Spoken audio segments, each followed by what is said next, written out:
Avinėlis nekelia nereikalingo triukšmo, nesipriešina, nepuola.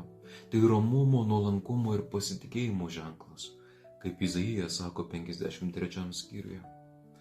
Nors buvo žiauriai kankinamas, jis pakluso ir burnos nepravėrė.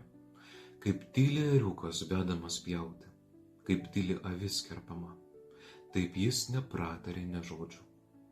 Jėzus nugali ne jėga, bet meilė, kuri dovanojama iki galo. Kaip paschalinis avinėlis, kurio kraujas išgelbėjo Izraelį, taip Jėzaus kraujas tampa naujo perėjimo ženklu. Iš mirties į gyvenimą, iš baimės į bendrystę, iš nuodėmės į susitaikymą. Jis prisiima tai, ko mes patys nepajėgėme panešti. Žinote kodėl? Nes pasiduodami egoizmui, ieškome paguodos trumpalaikiuose malonumuose, bėgame nuo to, kas sunku. Norime greitų sprendimų, bet vengiame kelio, kurį parodo Jėzus, tikrasis Dievo avinėlis.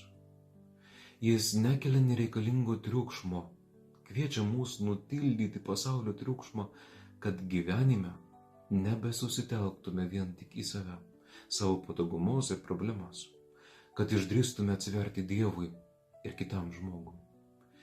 Avinėlis nesipriešina ir nepuola, moko neatsakyti blogiu į blogį, bet pirmiausia suvokti, kad esame mylimi Dievo ir tą meilę parodyti tiems, kurie jos dar nepatyrė.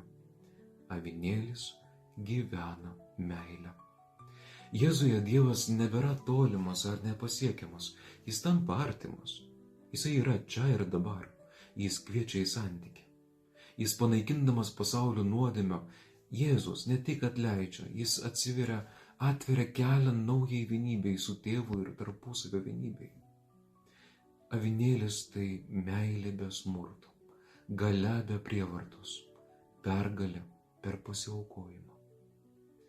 Gero jums apmąstymo ir palaimintos dienos.